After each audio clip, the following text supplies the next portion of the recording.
House, nothing happened. Then they said, oh, but if we win the Senate, what's going to happen?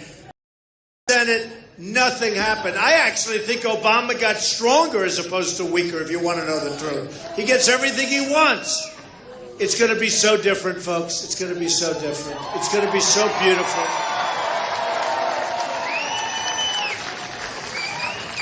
You know, I just had a good moment. I'll tell you this story, because we all love sports, right? Sports. So a young guy, a golf pro, he's working for me at one of my clubs, the one in New Jersey, which is going to have the Women's U.S. Open next year and going to have the PGA Championship. His name is Jim Herman. You heard about Jim Herman.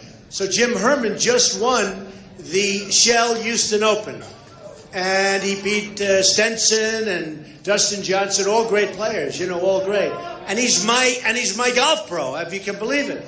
And I said, you know, you have to be good at picking people, whether it's to negotiate against China or sports or whatever you want to do. Go ahead, sit down, folks, if you want. Sit down.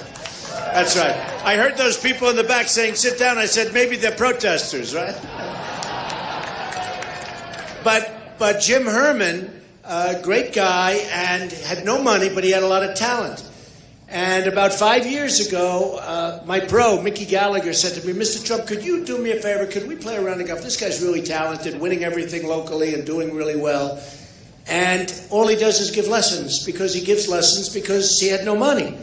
So I played a round of golf with him. After about 5 holes, I said, you should be on tour. And I'm pretty good at this stuff. You know, I've seen a lot of guys I gave him should be on tour, but they really shouldn't be on tour. Write out a document. I just said, look, here's some money.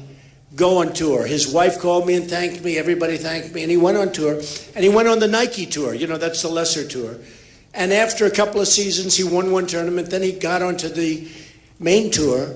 And he came from nowhere. And today he won the Shell Houston Open. Do you believe this?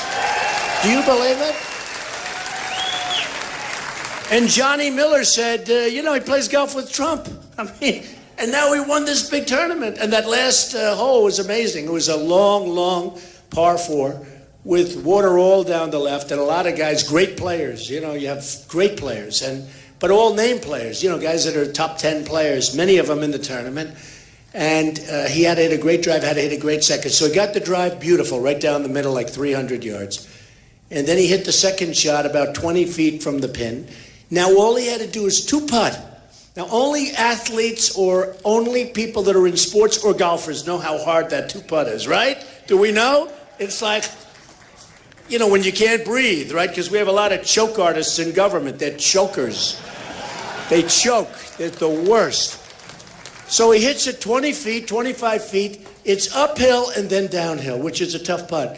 And he hits it to within a foot and he 2-putts. And he wins the tournament. And everyone's going now crazy that Donald Trump predicted this. I am so happy. In fact, I'm so happy I'm leaving. I'm going to call him. Bye, everybody. I'm only kidding. No, but I'm so proud of him. I mean, isn't that a great story?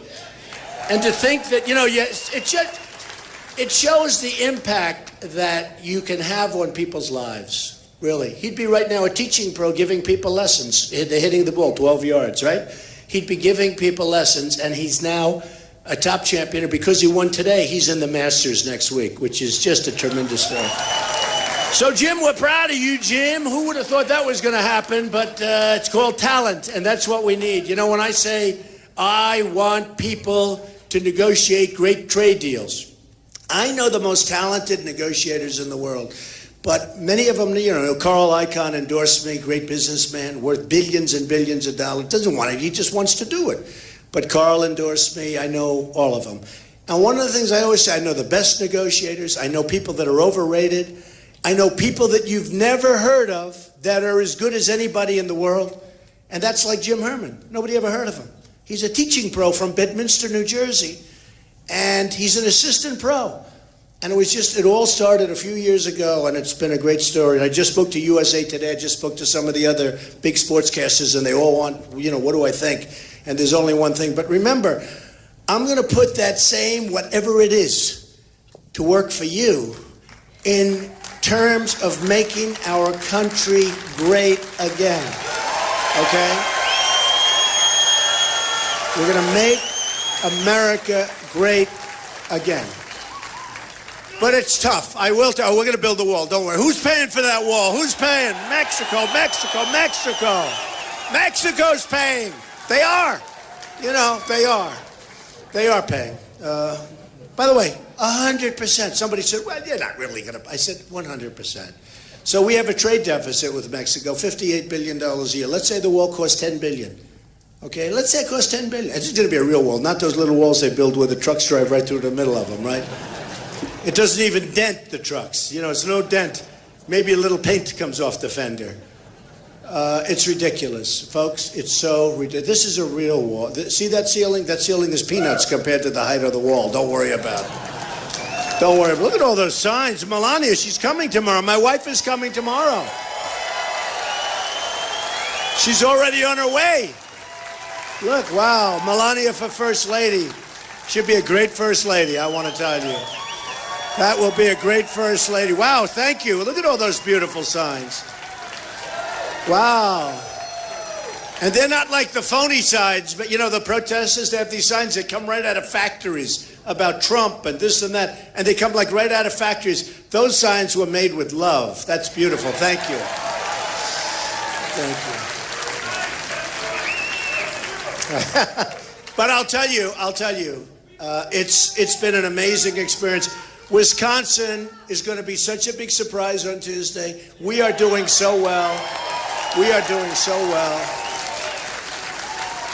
I just did Greta, who's terrific on Fox, and tomorrow night we're doing Hannity, Sean Hannity, who's fantastic guy. And we do we're doing a lot of shows. And frankly, I'll tell you, the hardest part politically, such lies. So today, I have to give you this story because to me, I think it's really one of the worst. So in Florida, I wasn't expected to win because I'm running against a senator, initially, a senator, sitting Senator Young. They called him the face of the Republican Party. He's a nice guy. Okay, Marco. And then running against Jeb Bush, right? Jeb Bush. So they set the rules that whoever wins Florida gets 100% of the delegates. Because they figured one of those two would win. Actually, it was done for Jeb because Marco wasn't supposed to run because Jeb was running and Marco, you know, Jeb was his mentor, but he ran. Remember I said they hate each other and everyone said, no, they don't. They're very close friends. I said, they hate each other. Turned out they hated each other. I'm right about this stuff. I'm very good at it, believe me. But anyway, but they said it because they thought Jeb would easily win Florida and he'd get 100% of the delegates. So they said it so that Jeb would get 100%. Or that Marco would get. In other words, one of the two establishment guys would get 100%, 99 delegates. And then I came along. Oh, did I destroy this? Oh. And the first poll that came out, it was like Trump 44%. And Jeb was at 12%, and Marco was at like 14%. They said, what do we do? What do we do? We got to change it. This is no good. Trump will get all 99 delegates. It wasn't supposed to work. Let me tell you, this politics stuff, folks, it's so crooked. It's so crooked. So they thought about changing it back. Maybe we can change it back. This wasn't supposed to happen. And anyway, so as you know, a few weeks ago, I won the state of Florida, which I love.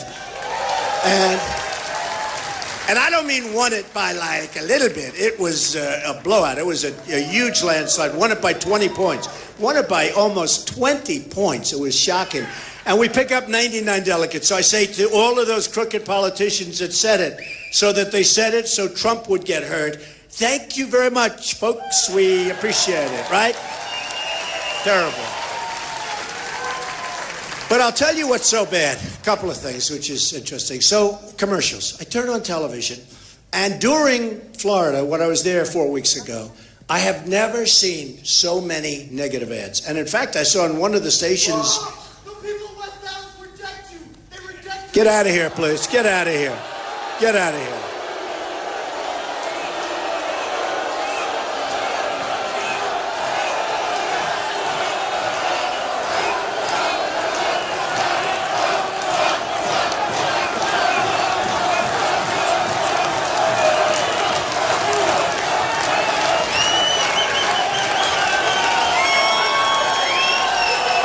This is what our country is fighting, folks.